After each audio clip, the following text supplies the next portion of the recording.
How do you know what time it is? The Real Talk Sports Show is coming up right now.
The day has arrived.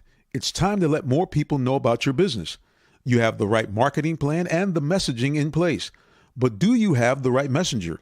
Good advertising and promotions need a professional sound so the message can be clearly understood. Don't leave your brand image to chance.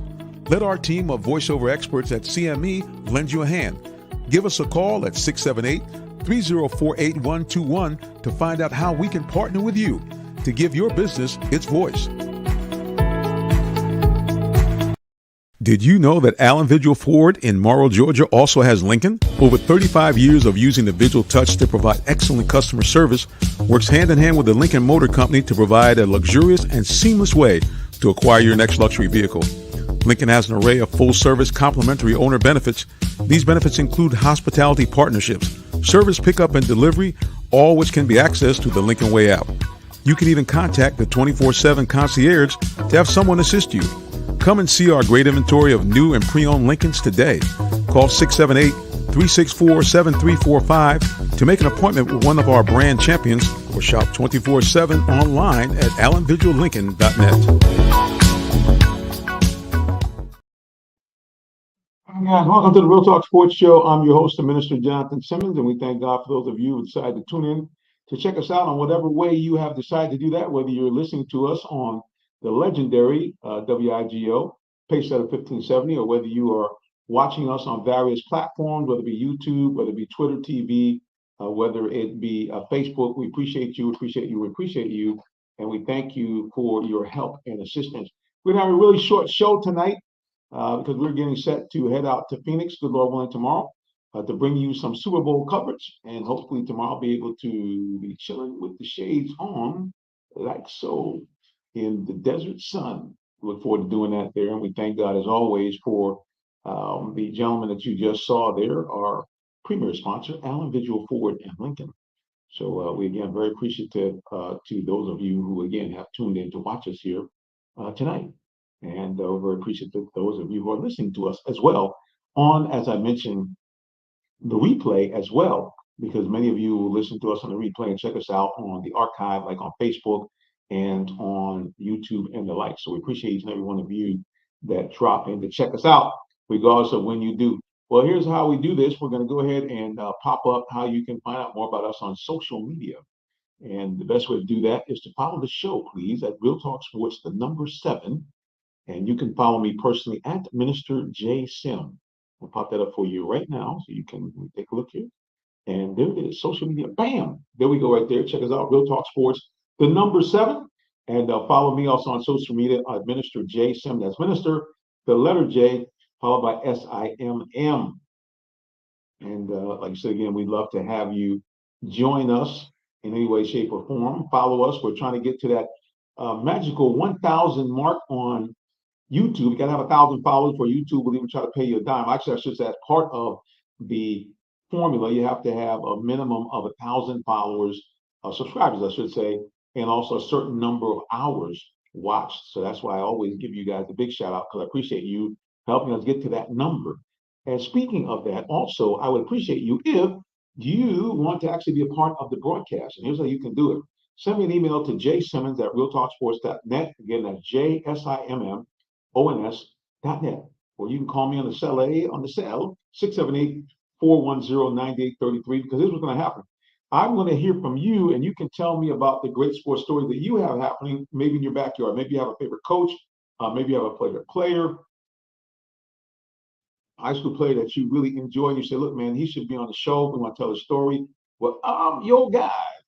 Like I said, hit me up at jsimmons@realtalksports.net, or simply hit me on the cell 678-410-9833, and we would love to have you be a part of what we're doing here on the show. I'm going to mention, we're going to do a little short show. Sometimes what happens is, guys, that when you're going live, sometimes you have the occasional electronic or technological problem. And right now we're working our way through a situation where our co-host can't log in. We're not sure exactly what's going on. We're going to go ahead and hopefully get them onto the air so that you guys might be able to see the lovely Tree Dome, and hopefully the champion Tyrone Poole will join us as well at some point in the broadcast. So again, we're just working our way. It's almost like the old song. Well, I ain't gonna sing it because you guys, most of you guys that listen to me are way too young. So I'm not going back to nothing in the 60s. You'd be like, dude, where you at? So anyway, like I said again, great stuff is going on.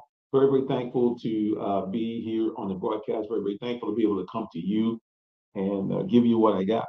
And tonight, what I want to get into, and hopefully you guys will join me as well. I'm actually going to put the link on the screen so you guys can join in.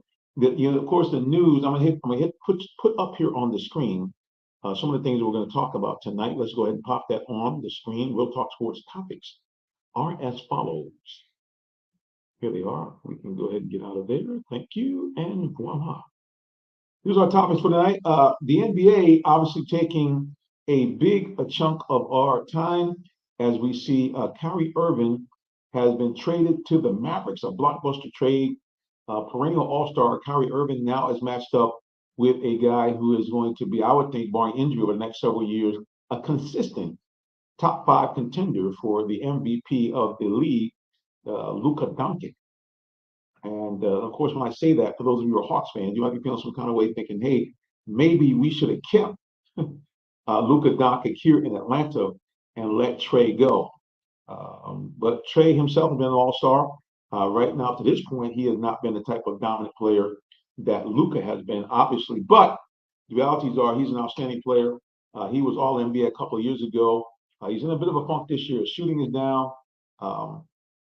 And that's really been kind of the key. Hawks been kind of fumbling around, very mediocre at 500 right now. Hopefully they can win tonight to get over 500. So again, big news in the NBA as the Mavs pull off I think an unexpected trade. I started to read the backstory and could see how the trade kind of developed, but that's the big news coming out of the NBA.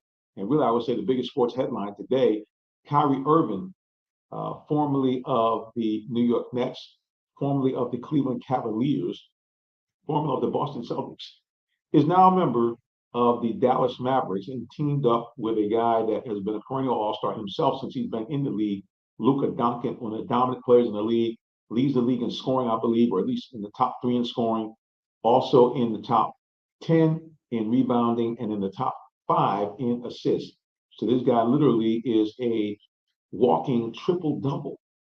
And now is joined up with Kyrie Irving, as you guys know, just a few short years ago, teamed up with LeBron James to win a championship to Cleveland after being down 3-1. As a matter of fact, it was his game-winning shot in Game 7 that iced it for the Cavaliers. So yeah, Kyrie Irving now heading off to the Mavericks. So I'd like to think what you guys think. Do you think that this is a good thing or a bad thing? Kyrie Irving now going to the Mavericks, because this makes them an odds-on favorite to be part of the odds-on favorite to be the NBA champion. Let's go ahead and click on here. Social media.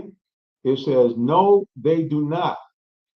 He says, Kyrie Irving's a nutshell. That's my good friend Dennis Burrows from back in Norwalk, Connecticut, where we both grew up. He says, Kyrie's a nutshell. I don't know, brother. I mean, you can call him a nutshell, but the realities are this guy is one of the best players in the league. And of course, does he have some views that everybody doesn't agree with? And some, I shouldn't say everybody, but some people don't agree with. Absolutely. But no one can dispute that this guy is a baller and one of the preeminent ballers in the NBA right now. So yeah, that's the big news. That is the big news. Speaking of big news, we have a champion that has joined us here. You guys know each and every week we bring on a queen and a champion. I'm talking about not one but two-time Super Bowl champion.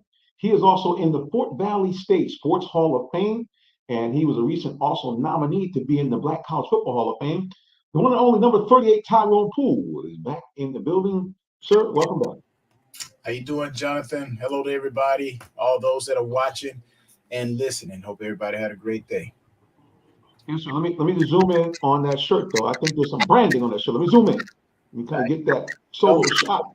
You ain't got to zoom in on the shirt. That's just, yeah. I got to zoom in.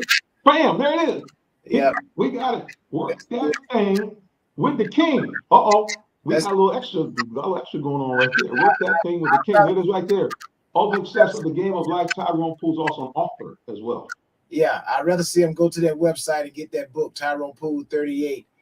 Great book, people. Go get it. I'm telling you. It is a great book and written by a great man, blessed of the Lord. So cool things. Let me go back to social media one more time. Mr. Dennis Burrows. Oh, that's for me. Okay, got you, bro. No worries. That was he telling me that my good buddy we grew up with together as kids, the little housing project in Norwalk, Connecticut. Tyrone, I'm gonna tell you a quick story, and then we'll get back to it. So, Mr. Burrows, who popped up and said that Kyrie's a nutshell. When we were youngsters, our parents didn't have a lot of money, but we were big on GI Joes. I don't know if you remember GI Joes. We had those, and so we've had the one with the lifelike hair, and we had like I think I got. My mom gave me the gift of the Gemini spacecraft. We actually put the guys in there, and we decided it'd be a good idea to have right outside of our house a lunar landing. So in that little patch of dirt that we had outside of the apartment complex, we dug it up, filled up with water, and we had a lunar landing. Now, unbeknownst to us, that this was going to make a muddy mess over all of us, our clothes, the dolls. So as you can expect, there was a beat that came to both of us that lasted. Our hinds were sore for a long time. So Dennis, I don't know if you remember that, bro, but it was worth it because them GI Joes, when we had to splash down the water, it was off the chain. All right, we see that the Queen is trying to get into the building. We're going to see if we can bring her in. Dennis is saying, yeah, bro, no one know where the dirt went. You're right. We don't know. We're still 60 years later trying to figure out what happened to the dirt there in front of Washington Village. But anyway, listen, Tyrone, one of the things that I wanted to kind of talk about a little bit is, the big trade in the NBA, ginormous trade.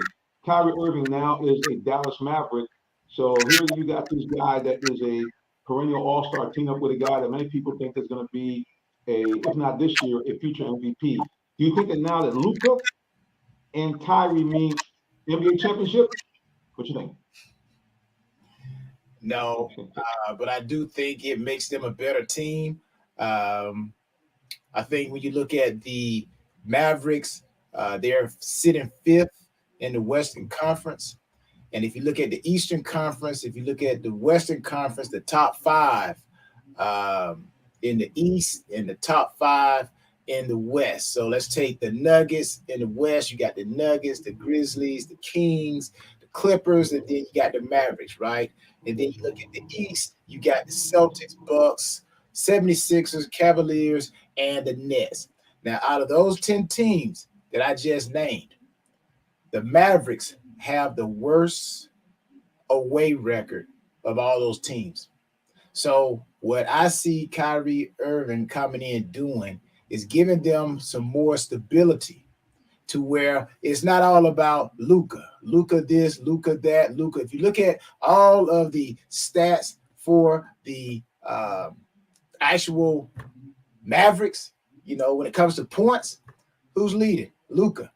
When it comes to rebounds, who's leading? Luka. Assists, it's Luka. Steals, it's Luka. Who's cooking breakfast? Who's cooking dinner? Luka.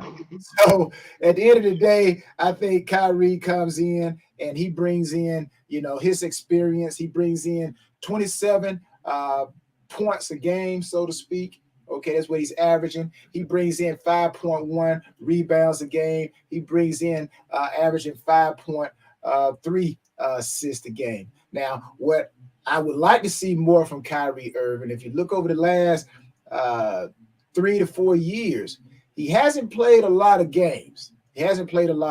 So, yes, them picking Kyrie Irving up, that's good. But the question is, can he stay consistent, stay on the court so he can help Luka out and he can have his 27 points, talking about Kyrie Irving. He can give his 27 points average. He can give his 11 years of NBA experience to the Mavericks to give them opportunity to be a better team. So, yes, I do think he helps them if he can stay on the court, but does he make them an automatically championship team? They probably still have some work to go. When you are 10-17 on the road, and that's not good. So, but they still got some more games to go. I know LeBron wanted Kyrie Irving. He had some history with badly, bro, badly. Yeah, he wanted him in a big way, sir. Yeah, he did. So I think Kyrie is going to help the Mavericks. But are they automatically championship team? No, not right now. Let's go to social media real quick, and then we'll go to the green room because I think the Queen might be here. Desbro says he will have to hold Luka accountable. You're based in Dallas, so you're gonna take a look. Well, that's we might have to call on you, be like our in-game or in-town reporter. Well, it's that time, boys and girls. We like to bring on one of the most beautiful women in sports talk radio or TV. We simply call her the Tree, the Queen. Tree Goldman is back in the building. Welcome back. Hi, everybody. Hi, Jonathan. Hi, Tyrone. How you doing, Tree? Hey, you want me to slap the StreamYard people because I know they're trying to block you from coming in. You want me to go ahead and I see the guy kind of rough them up a little bit? Yeah, I mean, I don't know why StreamYard wouldn't let me on. I've cleared my cookies. I don't know if that was it, but every time, I mean, I was actually trying to log on early and it just wouldn't let me. And it wasn't my computer because I was on Zoom and doing other stuff. So, but I'm finally here. So thankfully, they finally let me on. The Queen. All right, so I'll ask your opinion here. So obviously a ginormous trade. Look, you know what? Oh, let me pump the brake. We gotta take a quick little commercial break, boys. We'll be back in just a moment. Don't go nowhere because we're gonna hear what the Queen has to say about Luka and Kyrie. We'll be right back. The day has arrived. It's time to let more people know about your business. You have the right marketing plan and the messaging in place. But do you have the right messenger? Good advertising and promotions need a professional sound so the message can be clearly understood. Don't leave your brand image to chance. Let our team of voiceover experts at CME lend you a hand. Give us a call at 678-304-8121 to find out how we can partner with you to give your business its voice.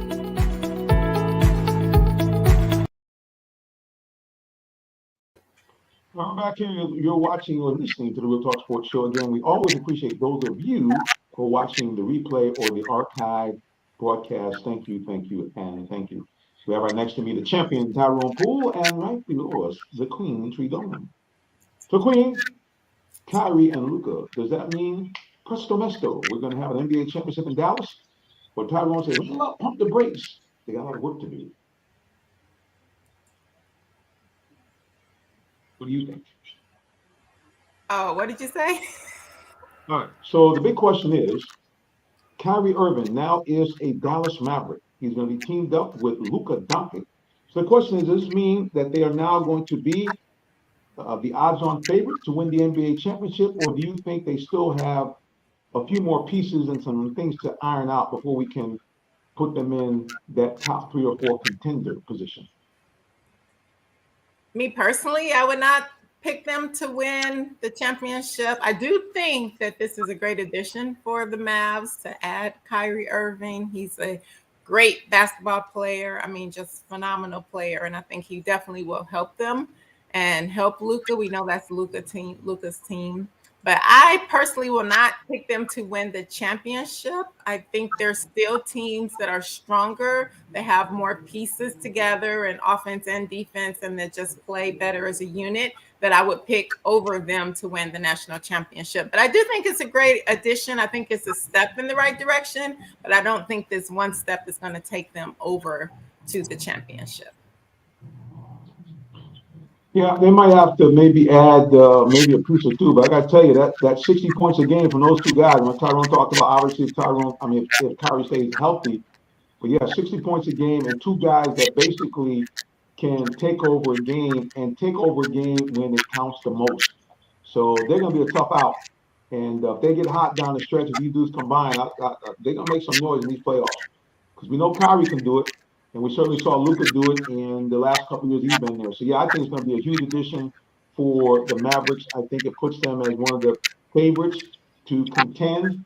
May not win it this year, but certainly they're going to be a very, very, very tough team from here on in.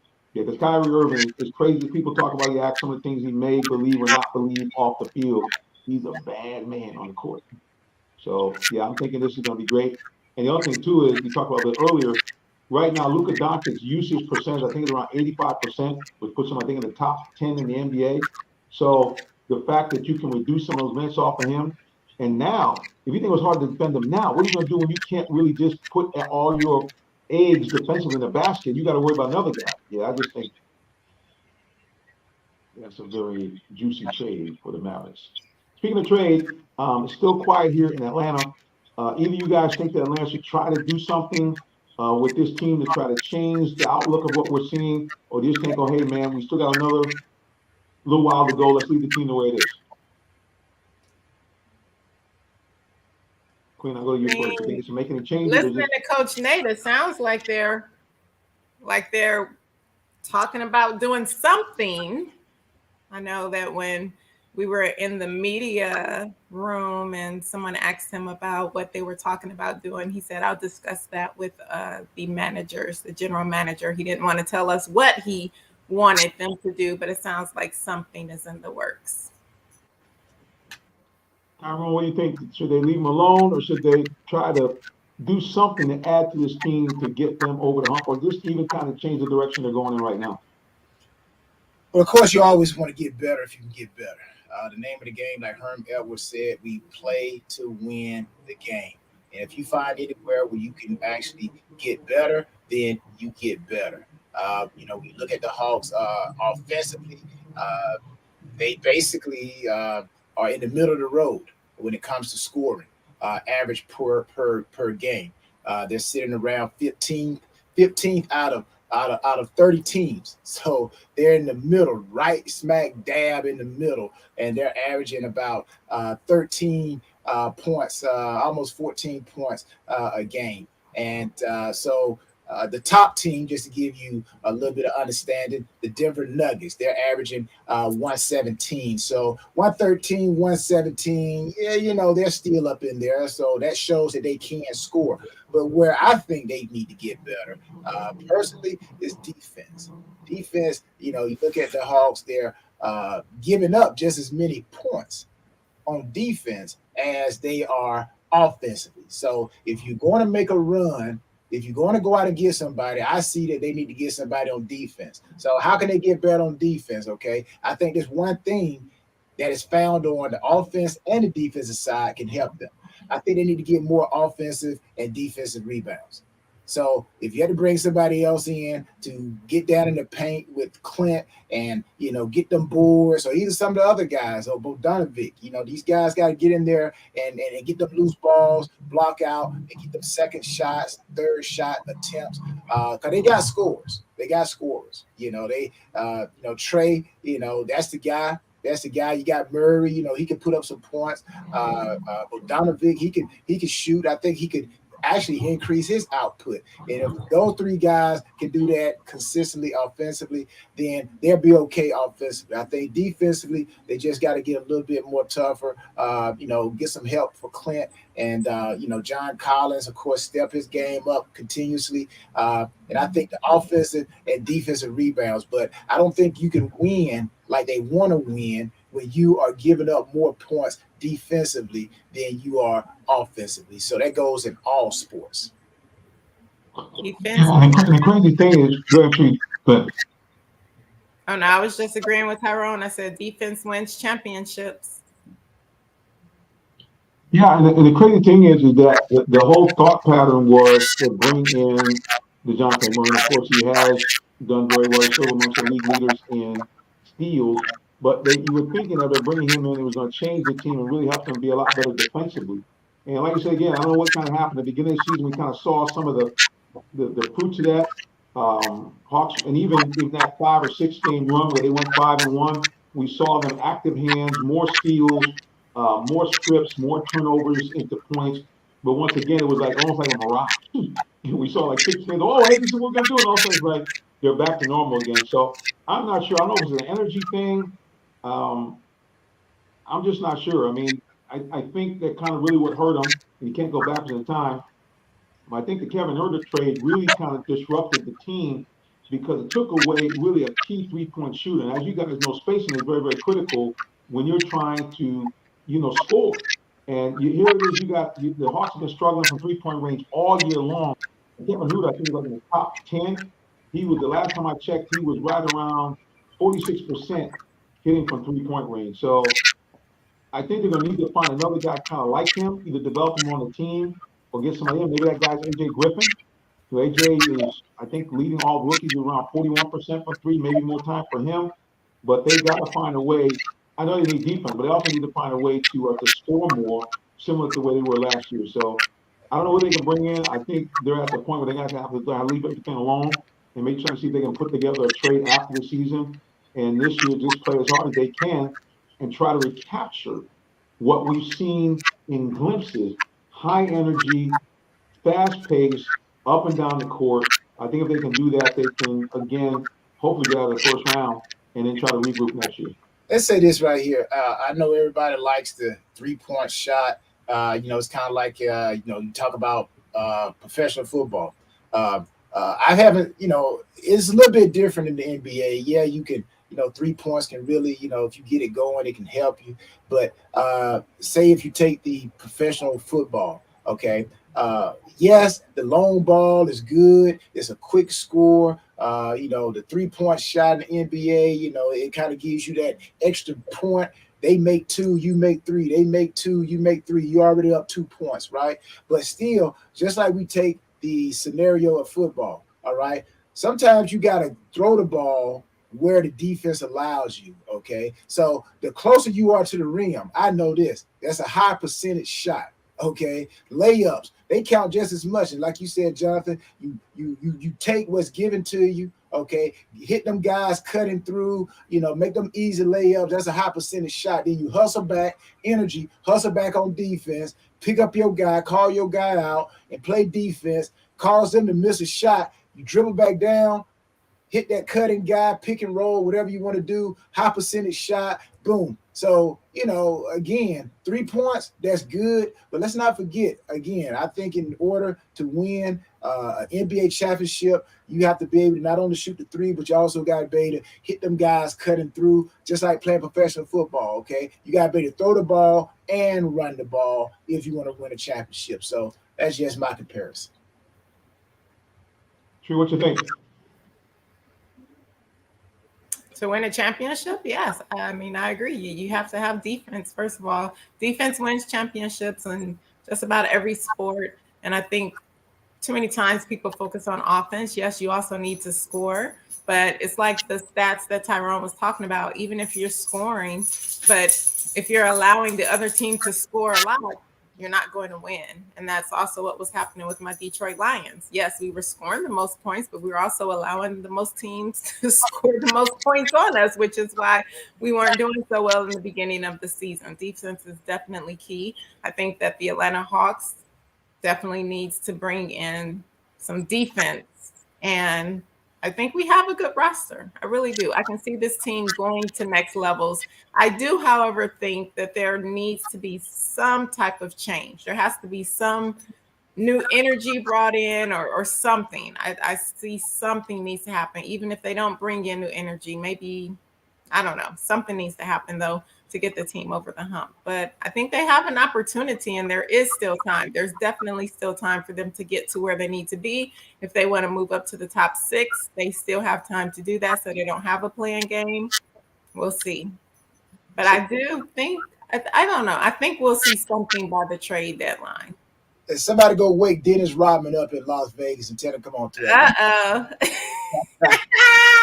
Want to get the worm. Get the worm out there. Hey, don't y'all sleep on Dennis Rodman. Now, I bet you Dennis could probably still get out there and I ain't sleeping on Dennis. Let me tell you a secret. So first of all, I am very honored that people used to call me the female Dennis Rodman, and not because of craziness, but just because of my rebounding ability. And I thought that was a huge honor and compliment, because to me, he is and will always be one of the best rebounders in the game of basketball. So I'm not sleeping on him. Yeah. I know he could probably still get out there and do his thing. Dennis will wake that team up. Can you just imagine Dennis getting out there and telling him, come on, Trey, shoot the ball, man. Michael Jordan didn't do all that. Come on, Clint. Come on, man. You got to run with me. Keep up, Clint. Like he would get them all straight. I'll tell you one thing. I think that him and Clint will get along real good. Yeah, I think that, because Clint obviously not the same level, but Clint's kind of like that kind of guy. He's a blue collar guy, like you did in there, gets the rebound. If you give him the ball down low, he can usually score. So yeah, man. I mean, wouldn't that be crazy to have Rodman come back even for like half a season? I mean, buddy boy. First of all, Atlanta would be wild. You know how we are. Atlanta's all about the entertainment value. So if you brought the worm into Atlanta, look, if you did that, you might get my guy Kevin Willis. He said, "Oh, if the worm's coming back, I got to come up here and throw a few elbows, man." Yeah, but definitely, it's funny because another guy who I thought they should have kept, but he's a little snarky, and it turns out now that he's been suspended for that, is Wayne Dedmon. I always liked him because he had kind of a little nasty edge to himself. Like even when we go in the locker room, he was like one of them guys with that sarcasm. If your question wasn't really on point, yeah, he gonna get you that quick brush off. Get out of here, man. You ain't talking no sense. So, but I liked him because he was aggressive, he was physical, and he brought kind of some toughness, to that Hawk team. So yeah, if they're gonna go defense, I want to see him. Again, I'm not looking for a guy to be a goon and elbowing people and do a lot of fouling, but I just think that the Hawks they need that guy. And it can't be DeJounte Moore. He's got that dog in him, but you need that from the big guy. So if they do get somebody, either they need a guy that can kind of space a little bit better from the 3-point range, because I think they're looking for a wingman, or you got to get a guy that can kind of grind it out and really give you some toughness down in the middle of the paint. Either one, I think, will work for the Atlanta Hawks. All right, guys, we're going to take one more little quick break, and then we're going to shift to the NFL, because I'll give you guys a little bit, because I do this stuff kind of off the field and kind of behind the scenes, but I want to kind of give Tyrone an opportunity to tell us a little bit about what it really is like for real when you're trying to get set to get ready to play the biggest game of the year, the Super Bowl. And if you guys want to hear from a guy who actually experienced it, not one time, but 2 times, you got to keep it locked right here on the Real Talk Sports Show. Don't go nowhere, because this is the real deal about the week leading up to Super Bowl. We'll be back in just a moment. Don't go anywhere. Are you in the market for a new vehicle? Well, check out Allen Vigil Ford Lincoln in Morrow, Georgia. We have one of the largest inventories in our area for both new and pre-owned vehicles, so we're sure to have something for everyone. Family owned and operated since 1982, customer satisfaction is our #1 priority. Come see our full lineup of vehicles and find the one that best fits you. Give us a call today, 678-726-5739, or shop us 24/7 online at allenvigilford.net.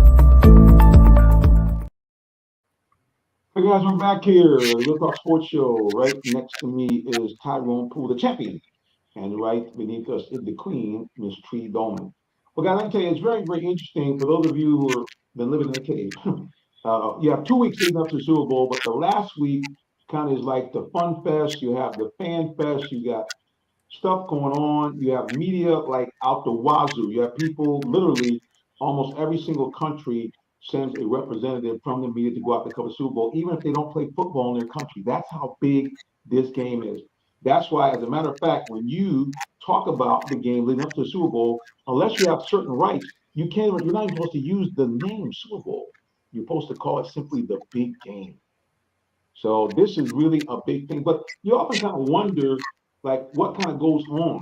So I thought to myself, okay, who better to kind of give you guys like a peek behind the curtain about some of the things that the players kind of go through than our own. Not one, but two-time Super Bowl champion, Mr. Tyrone Poole. Tyrone, kind of for you guys, first of all, how big of a change is it from your normal routine, from you just kind of play week after week, unless you have a bye week, to now have this 2 weeks and getting set for the Super Bowl? And before we go there, can I Go ahead.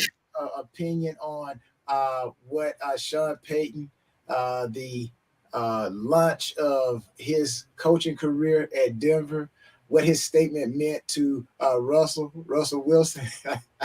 Did you guys check out what popped it up right now? Hold on. That's a little breaking. Let's get that up here. Hold up. Sean Payton. Basically, basically he was asked during his introduction as the Broncos head coach. Of course, Russell Wilson was the big talk during the off season, having his parking spaces and, his quarterback, he having to own his own office, and then he bringing in his own quarterback coach, So Sean Payton was asked about Russell and, his antics and his, bringing in his personal quarterback coach. And Sean Payton said, the look, you got to see the look on his face. Sean Payton says, I'm not familiar with that, quoting him. He says, I'm not familiar with that. When he was asked about Russell Wilson's quarterback coach, personal quarterback coach now, being at the facilities. So Sean Payton said, I'm not familiar with that. When he was asked about Russell Wilson having his personal coach. So Sean Payton goes on, he says, that's foreign to me. That's not going to take place. I'm unfamiliar with it. Our staff will be here. Our players will be here. And that will be it. So my question to you guys, is Sean being a little bit too tough, or is he like too old school, or is that what is needed when you got these, prima donna players? And yes, I'll say prima donna, because if you got to have your own office and you can't be in there with the other players, I'm like, come on, man. I'm like, I love Russell, but I know, Sierra, love him, but this is NFL, man. That rub guys wrong in that locker room. You will lose as a quarterback. You will lose people quick. So, what do you guys think about that? Was Sean Payton too hard? Was it just right? Was it, what you guys think about that? I love it. I love hearing that he said that, because if it's the NFL, they have quarterback coaches. They have all the people that you need. I mean, they have everything. And if you want to get personal training outside of what you're doing in practice, you can do that outside of the facilities. But for him to have his own everything and have his own room, when I heard that he wasn't even sharing the locker room with them, to me, that's a huge problem, because you're making it seem like you're better than the other guys, and you're not. One team, one goal, and that's to win a championship. And when that gets divided, then there's division amongst the team, and it plays out on the field. So I think I love what he said. And I also think that that's probably what's best for the team, because he has to win back the locker room. And if he's doing things like that, a lot of guys aren't respecting him. And he needs to play better. Say it again. What do you think, Jonathan? No, I was listening to Tree's last comment. What did you say about the locker room again? No, I was saying he needs to win back the locker room. And I said, and he needs to play better. If you don't have your locker room behind you, it's not going to be a successful season, period. And I'm going to add on to what Tree just said. I was listening to them talk about, during the NFL week, Super Bowl. Jalen,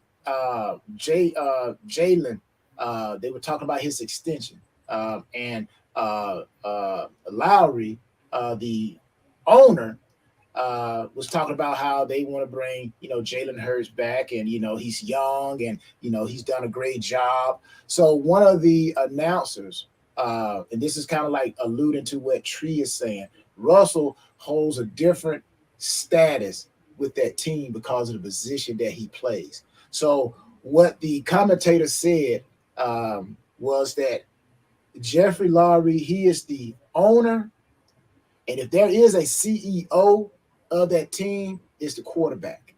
Okay, and Jalen Hurts is the CEO.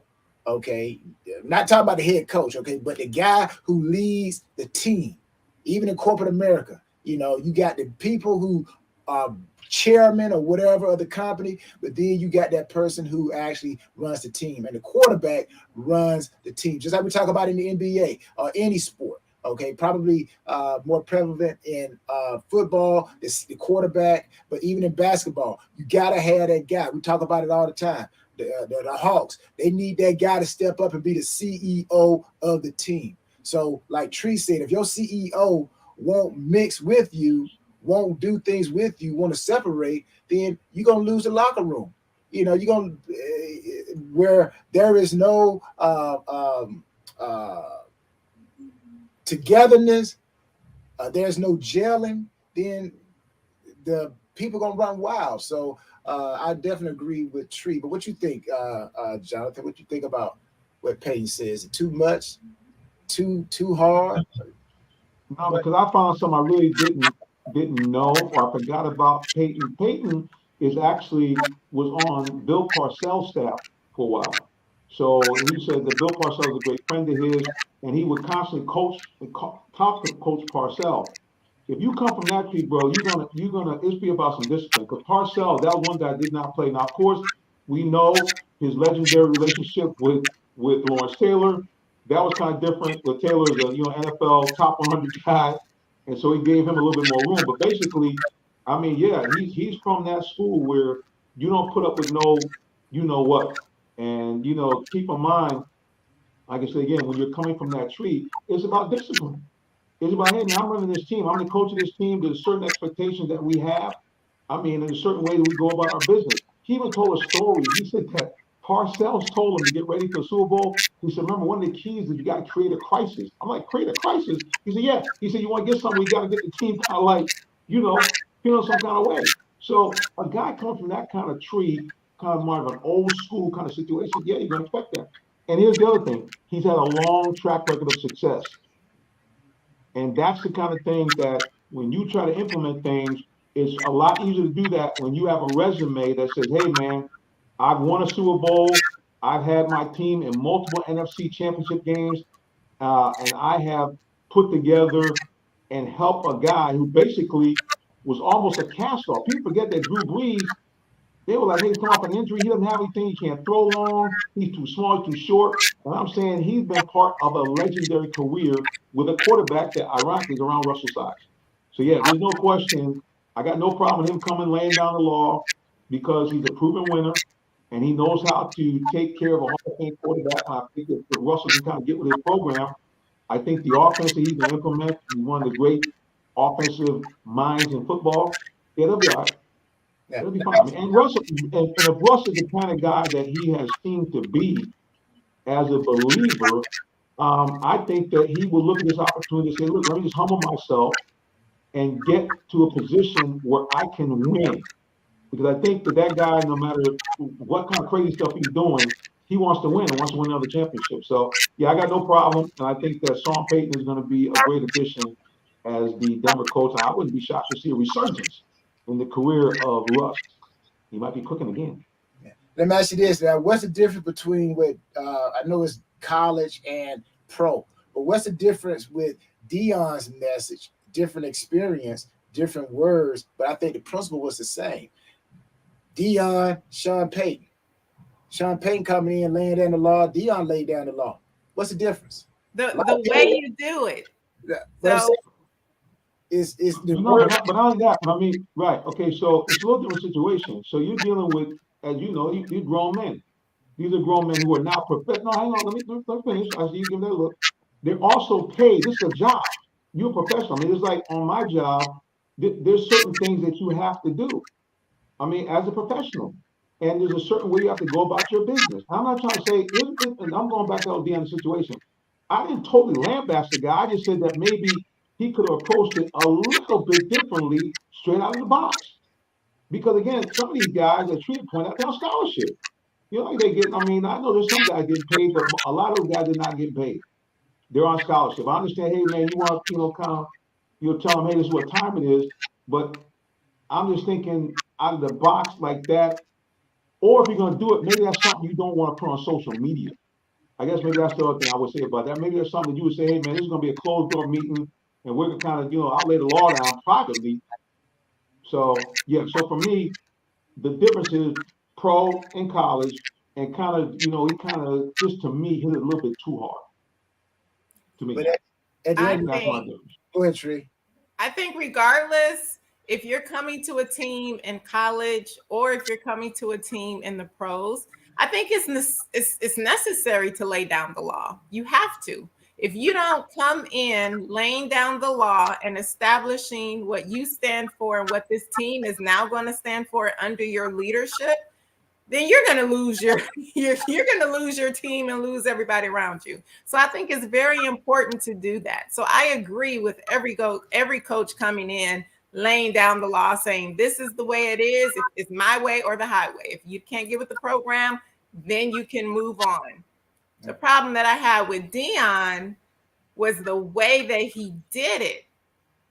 I mean, these are still human beings. These are still, and I know football is a tough sport. I'm not saying that it's not, but I still think that there's a way that you can do everything. And it just seemed, in my opinion, like he was more degrading in the way that he did it, instead of just saying, hey, this is the way it is or whatnot. You know what I'm saying? That's just what I see as the difference. But I agree with laying down the law. I agree with being tough. I love tough coaches. Actually, that's the only way I see where you can actually win championships, because discipline is key. And it's typically tough coaches that push that discipline. It's the little things that adds up to make people great. Let me ask you this. Is it more difficult to get grown people to follow the line than it is to get 18-year-olds, 19-year-olds? Which is easier, to get somebody who's 25 and up to fall in line, or is it easier to get someone 18 to 22 to fall in line? In the sense of professionals? Not professional, to do. Let's take sports out. Let's just talk about human beings. Is it easier to get 25 and up to do what is needed, or is it easier to get 18 to 22-year-olds to do what is needed? I mean, if we're taking out sports and professionals and all that, just human beings. Yeah. I mean, honestly, then I would say it just depends on who is doing it. No. The question is it easier to get 25? I get the question, but I'm saying is, if you're asking me that question, I need to know, what are you getting them to do? Because then that will let me know which group is easier. Because for some groups, it may be easier for the younger people, and for some groups, it may be easier for the older people. So I do think that it plays a part as what they're doing. Okay, all right. If you want to break it down like that, it's still the same answer gonna come up. Okay. Say your foundation. Is it easier for you to get people who are 25 years old and up to fall in line with your vision, or is it easier for 18 to 22-year-olds to fall in line? 18 and up, 18 to 22. Wow. Yeah. Well, I know you want. I know you. Well, if you're talking about the one for the youth, you know where I was coming from. You guys know where I was going, so that's why you said. But to be realistic, we all know those who got experience are much easier to fall in line because they understand. They've been there. Like we talk about Kyrie Irving. Okay, is it easier to get a rookie to understand how to play the NBA game, or is it easier to get a person who has veteran leadership? So you guys knew where I was going with it. So 25 to above, usually that's going to be the age in the NFL, pretty much on the average, probably 24, 23. So all I'm just saying is you got to talk to kids differently these days, okay? And we all know that. These kids will talk back to you. These kids, who you telling me what to do? My dad owns the dealership down the street. What are you talking about? So you got grown men who say, you know what, I got to keep food on the table. So whatever you want me to do, coach, I'm going to do it. So that's what I was saying to professionals, because of course professionals are going to be like, okay, this is my job, so yes, I have to listen. But then when you said take out the professionals and all that, that's what changed it. You trying to circle the wagon like the Buffalo Bills, so you knew where I was going with it. But go ahead, Jonathan. We were talking about go ahead. We were talking about the Super Bowl. What you want to talk about? I gotta laugh because what you were talking about makes me think about our business. And our business, one of the most difficult things that managers try to get a hold of is implementing a selling system and implementing us to follow training when you're older. Because a lot of times when you're older, you kind of got a certain way that you go about your business and selling the car. Now you're following technique, but I gotta tell you, man, I mean, now guys, like you said, like Tree said, guys do it because they know it's their job. But a lot of times, man, there's like a lot of browbeating, like, hey, I told you guys you need 30 calls made, only half of you made it. And this goes on for months. It goes on for months because people at the end of the day are going to default to what they have had success in doing. Now, keep in mind, that's why a lot of times you only have a handful of car people that are really top salespeople, because you just kind of try to go to the path of least resistance. And a lot of times that means I don't want to sit in the room and do the training. I don't want to take the time to break it down and implement these things because you're afraid of the risk that when you first start to implement, you may not sell as many cars. It takes a little while to get that kind of that rhyme and reason. See, I know for me, and a lot of older guys I know that whole when a new guy comes in and wants to implement training and so many phone calls, buddy boy, that's that. Yes. Anyway, all that being said, I think for me, what I said earlier, I'm just gonna stand on that. It really depends on the group of people that you're dealing with. Whether it be 18 or 25, some 18-year-olds, I mean, even in this season, some got pretty good mind. Some of those guys, the football players, they want to play football. So if you come in with a certain pedigree, they're gonna do anything you ask them because they know, hey, I wanna win a championship. I want an SEC title. I want more NIL money. So I guess it just kind of depends. Anyway, we only got 2 minutes left because it depends on the player. Right. And the group of people you got, where they come from, is a lot of variables. That was a tough one, Tyrone. I'll give you credit, but that was a tough question, bro. Because it really does depend. But you would think that it should be easier to deal with, as Tree said, people are grown because they do have a concept of that, hey, whether you like things or not, by 25, in order for me to get from point A to B on job X, Y, and Z, I got to do what I'm told. You know what I mean? So, especially NFL, because we all know, Tyrone, you can tell us, NFL means not for long. You mess around talking about I'm going to do something else. They'll say, okay, sir, we got about 100,000 people behind you ready to play right now. So you don't want to do it this way? No problem. We can give you a waiver ticket and you go find a job elsewhere. So you would think that those guys, you're right, would be able to kind of get with the program. All right, so what goes on, Tyrone? I guess my question always is the same redundant question. What's kind of the biggest challenge as you're trying to get ready, man, for basically what's the biggest game of the year, in some cases, the biggest game of your life? That last week. Now, I know the first week seems to be pretty normal, but that last week, start with what they had last night, the opening night, where they got everybody coming out to a stadium, and you're out there for I don't know how many hours with press and fans. Kind of what was that vibe for you? How'd you deal with it, or did they have that then? Okay, let's understand first. Nothing changes for the players. Okay. Again, the routine stays the same. The week prior, they looking at film on Monday. Again, they lift weights. Correcting period, doing the film session. Then we would come back. Tuesday would be the day off, and usually that's when you see all of the media stuff. Okay, when all these players are out there, that's kind of like they still keeping that same routine. They're basically doing that on their day off. Okay, the day off. All right. So during a normal week, they have Tuesdays off. That's the rule in NFL. So it fit right in with the Super Bowl. All right. Wednesday, they're gonna come back. regular week. Wednesday they come back and they do game planning. All right, it's first and second down prep. That's all they doing. First and second down defense, first and second down offense. And then Thursday we would come back and we would do basically third down sub packages and pressure from the sub packages. That would be a typical Thursday. And then a typical Friday, we do red zone, goal line, and we do 2 minutes. Okay. And then we'll come back on Saturday, which would be a walkthrough. So we'll walk through everything that week.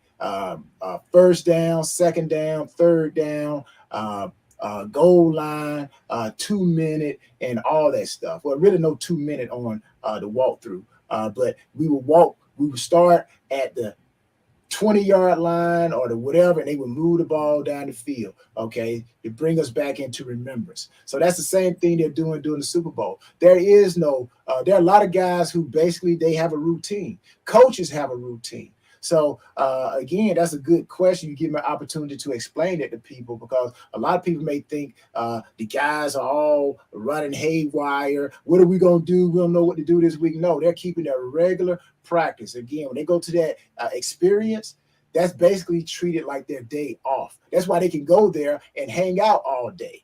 Okay, where else are you going to go on your day off? All right, because you got to have that mandated 1 day off. So that's why they do that during that week. All right. So a lot of people are like, whoa, I didn't know that. So now you know. So that's why they can stay there at that stadium all day, because that's their day off. But then they're going to come back. They go through regular practice. Now, the practice is not as strenuous as the week, the first week. Okay, it's a 2-week process. The first week, that's when they put in all the work. You know, they put in all the work. They get in all these tickets and everything like that. And the players do get like two tickets. And then I think they allotted up to maybe 10 to 12 tickets that they can buy at face value. And what most guys would do, I don't know if they still do it now, but they would sell. You know, if you were not going to the Super Bowl, you would sell your ticket, right? And you would take a regular, I don't know what the face value is now, but you could pretty much sell that ticket 3 times the actual price of the face value. But so during the week, it's like easy, relaxing. You know, guys are in shorts. There are no more shoulder pads, so to speak. You know, you're not going to get tougher within a week.